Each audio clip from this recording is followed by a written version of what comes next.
नाज़रीन, साल हर साल से गूगल इंटरनेट सर्चिंग का बेताज बादशाह बना हुआ है। कई मल्टी बिलियन डॉलर्स कंपनी ने गूगल सर्च को पिछले 20 साल से टक्कर देने की कोशिश की, लेकिन अल्टीमेटली उनको अपने ही बोरिया बिस्तर बांधकर वापस जाना पड़ा। सबको यही लगने लगा कि गूगल ने इस फील्ड में अपने पैर ठीक तरह से जमा लिए हैं और उसको रास्ते से हटाना अब नामुमकिनात में से है। लेकिन नाज़रीन, शायद इस बार गूगल को टक्कर देने के लिए एक शाहकार मैदान में उतर चुका है और ये कोई और नहीं बल्कि ChatGPT AI chatbot है। और इस चैट बॉट की वजह से सिर्फ गूगल के कानों में ही खतरे की घंटियां नहीं बज रही, बल्कि कई और इंडस्ट्रीज भी हैं जिनको आने वाले वक्त में आर्टिफिशियल इंटेलिजेंस पूरी तरह से खत्म करके रख देगी। और नाज़रीन, ये चैट जीपीटी है क्या, इसका आम लोगों को क्या फायदा हो सकता है, गूगल जैसी कंपनी भी इससे डरने पर क्यों मजबूर हुई है और वो कौन कौन सी इंडस्ट्रीज हैं जो आने वाले वक्त में इस चैट जीपीटी की वजह से बुरी तरह अफेक्ट होने वाली हैं। वीडियो की तफसील में जाने से पहले आप देख रहे हैं हमारा यूट्यूब चैनल तारीख की दुनिया और मुझे कहते हैं डॉक्टर अली। नाज़रीन, शायद स्टीफन हॉकिंग की प्रेडिक्शन हमें सच्ची साबित होती दिखाई दे रही है। उन्होंने अपनी मौत से कबल कहा था कि आने वाले वक्त में आर्टिफिशियल इंटेलिजेंस इतनी एडवांस्ड हो जाएगी कि उसके सामने ह्यूमन इंटेलिजेंस बच्चों का खेल लगने लगेगा। इन शॉर्ट, उनका कहना था कि रोबोट्स ह्यूमंस पर हावी हो जाएंगे और शायद उस जंग का अब आगाज हो चुका है। नाज़रीन, 1997 में इस छोटे कमरे से गूगल सर्च इंजन को पहली बार लॉन्च किया गया था।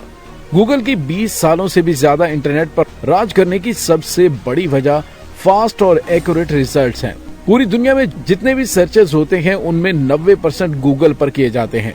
मूवी रिव्यू सर्च करना हो, रेसिपी या फिर स्कूल प्रोजेक्ट के लिए इंफॉर्मेशन इकट्ठी करनी हो, हर कोई गूगल का ही इस्तेमाल करता रहा है। वैसे तो जीमेल, एडवर्ड्स और यूट्यूब समेत गूगल की और भी चाइल्ड कंपनीज हैं, लेकिन उनकी आमदनी का लगभग 60% हिस्सा सर्च इंजन से जनरेट होता है। आज गूगल एम्पायर की कुल मालियत $1.15 ट्रिलियन से भी ज्यादा है। और नाज़रीन, अब गूगल को इतनी इनसिक्योरिटी हो रही है कि उनको इंटरनल रेड कोड जारी करना पड़ गया है।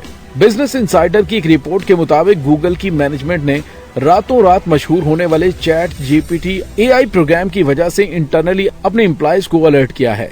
नाज़रीन, चैट जीपीटी असल में एक आर्टिफिशियल इंटेलिजेंस काबिलियत रखता है, लेकिन ये काम तो गूगल भी करता है। तो फिर इस पर इतनी परेशानी वाली क्या बात है?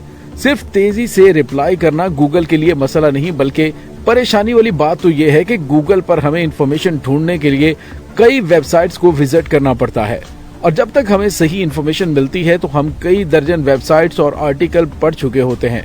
लेकिन ये चैट जीपीटी सारी इंफॉर्मेशन चैट के दौरान ही डिटेल में बता देता है, फिर चाहे मैथमेटिक्स हो या फिजिक्स के कॉम्प्लिकेटेड क्वेश्चंस हो या फिर प्रोग्रामिंग के दौरान गलत कोड की क्रिएशन करवानी हो, हत्ता कि ये सिर्फ 1 सेकंड में पूरा सोर्स कोड बनाने की भी काबिलियत रखता है। ये चैट जीपीटी के वो फीचर्स हैं जो हमें किसी और वेब सर्विस में नहीं मिलते। अगर ये कहा जाए कि चैट जीपीटी एक हाईली क्वालिफाइड टीचर है तो ये गलत नहीं होगा। आइए अब आपको एक छोटा सा एक्सपेरिमेंट करके दिखाते हैं। लेट्स सपोज दो एक जैसी गाड़ियां हैं और दोनों को सेम रोड पर 100 किलोमीटर का फासला तय करना है। कार एक जल्दी में है और 140 किलोमीटर पर आवर की स्पीड से है और इसको फ्यूल एवरेज मिलती है 12 किलोमीटर पर लीटर। और दूसरी तरफ कार है जो कि 90 किलोमीटर पर आवर की स्पीड से चल रही है और उसको 15 किलोमीटर पर लीटर का फ्यूल एवरेज मिलता है।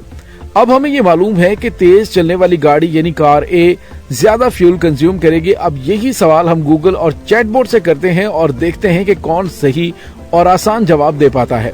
गूगल सर्च पर हमें कुछ इस तरह का रिजल्ट मिलता है जो कि जाहिर है हमारे क्वेश्चन का एग्जैक्ट आंसर नहीं। इन वेबसाइट्स पर जरूर इस तरह के सॉल्यूशंस होंगे, लेकिन ये हमारे एग्जैक्ट सवाल का जवाब नहीं होगा। अब चलते हैं चैट जीपीटी की तरफ। यहाँ पर एआई चैट बॉट ने हमारी सिचुएशन को मद्देनजर रखते हुए कार ए और कार बी का नाम लेकर ये कैलकुलेट किया है कि कौन सी गाड़ी कितने लीटर फ्यूल बर्न करेगी। अब ये तो बहुत सिंपल सा क्वेश्चन है क्योंकि ChatGPT US medical licensing, bar exams और एमपीए पेपर्स भी पास कर चुका है। ये सारी एक्स्ट्रा ऑर्डिनरी कैपेबिलिटीज हैं। नाज़रीन, ये देखकर चैट जीपीटी ने तो रातों रात दुनिया भर की इंटेंशन घेर ली। सिर्फ 2 महीनों के टाइम फ्रेम में 10 करोड़ यूजर्स ने ये सर्विस इस्तेमाल करना शुरू कर दी। यानी अगर कंपैरिजन किया जाए तो जो यूजर चैट जीपीटी ने सिर्फ 2 महीने में बनाए, इतने ही यूजर बनाने में टिकटॉक को 9 महीने, इंस्टाग्राम को 30 और गूगल ट्रांसलेट को 70 महीनों से भी ज्यादा लग गए हैं। जैसा कि हमने पहले जाना कि गूगल की आमदनी का लगभग 60% हिस्सा सर्च इंजन पर डिपेंडेंट है और चैट जीपीटी की ये मकबूलियत गूगल सर्च के लिए खतरा बन चुकी थी। पर एक और बात है जो गूगल को मुसलसल सताई जा रही है और वो है चैट जीपीटी को बनाने वाली कंपनी। जी हां नाज़रीन, इसको बनाया तो है ओपन एआई ने, लेकिन ओपन एआई के पीछे हाथ माइक्रोसॉफ्ट का है। वही माइक्रोसॉफ्ट जिसका अपना सर्च इंजन बैंक के नाम से मौजूद है। 2019 में माइक्रोसॉफ्ट ओपन एआई में $1 अरब इन्वेस्ट किए गए और तब से लेकर ये दोनों कंपनीज एक साथ मिलकर दूसरे प्रोजेक्ट्स पर भी काम कर रही हैं, जिसमें एक ऐसा प्रोजेक्ट भी है जो कि एआई बॉट की मदद से आपकी पसंद का इमेज जनरेट कर सकता है। इस प्रोजेक्ट को डॉली का नाम दिया गया है। चैट जीपीटी और डॉली की कामयाबी के बाद माइक्रोसॉफ्ट ने अनाउंसमेंट की है कि वो इन सर्विसेज को अपने बैंक सर्च इंजन में इंटीग्रेट करने वाले हैं और ये बात गूगल के लिए एक बुरे सपने से कम नहीं है। नाज़रीन, हम सब जानते हैं कि आईटी की दुनिया में जो अच्छी सर्विसेज देगा, यूजर जो वैसे ही सिर्फ एक क्लिक की दूरी पर होते हैं वो आसानी से शिफ्ट हो जाते हैं। और वो बात ज्यादा पुरानी नहीं है कि जब गूगल के सोशल मीडिया प्लेटफॉर्म ओवरकट को फेसबुक ने रिप्लेस किया था। इसी तरह अगर गूगल को अपना सर्च इंजन बिजनेस मॉडल बचाना है तो इसको जल्द ही कुछ न कुछ करना पड़ेगा। दिसंबर 2022 में गूगल ने कोड रेड इशू किया और उसके ठीक 1.5 महीने के बाद गूगल ने अनाउंस किया कि चैट जीपीटी को टक्कर देने के लिए उन्होंने बॉट नामी एआई बॉट पर काम शुरू किया है। गूगल की सीईओ सुंदर पिचाई ने एक ब्लॉग पोस्ट में इशारा दिया कि उनका एआई बॉट चैट जीपीटी से ज्यादा होशियार होने वाला है, यानी अनकरीब दोनों एआई बोर्ड्स एक दूसरे के मुकाबले में आने वाले हैं, जो कि कुछ और नहीं बल्कि एक बड़ी एआई वार की स्टार्टिंग है। एआई बॉट सिर्फ अपने अंदर फीड की गई इंफॉर्मेशन को हम तक नहीं पहुंचाते, बल्कि उनके अंदर एक तरह से सोचने की काबिलियत भी होती है। जिस तरह ह्यूमन इंटेलिजेंस वक्त और एक्सपीरियंस के साथ साथ इम्प्रूव होती जाती है, इसी तरह इन बॉट्स की इंटेलिजेंस भी वक्त के साथ साथ मैच्योर होती जाती है। फिलहाल तो उनके अंदर फीलिंग्स नहीं है, लेकिन ये पॉसिबल है कि आने वाले वक्तों में उनके अंदर फीलिंग्स भी पैदा हो जाएं, जो कि शायद इस दुनिया के लिए बहुत ज्यादा खतरनाक हो सकता है। चैट जीपीटी और एआई चैटबॉट की जहां इंसानों के लिए बहुत ज्यादा फायदे हैं, वहीं उसके नुकसानात भी बेशुमार हैं। उनमें सबसे बड़ा नुकसान हम इंसानों को ही होगा, जिसमें राइटर्स, प्रोग्राम्स और कॉल सेंटर इंडस्ट्री शामिल है। सबसे पहले तो इंसान का ब्रेन, जो वैसे ही आजकल सोशल मीडिया और मोबाइल फोन्स की वजह से इस्तेमाल नहीं होता, इसको अब ज्यादा जंग लगने वाला है।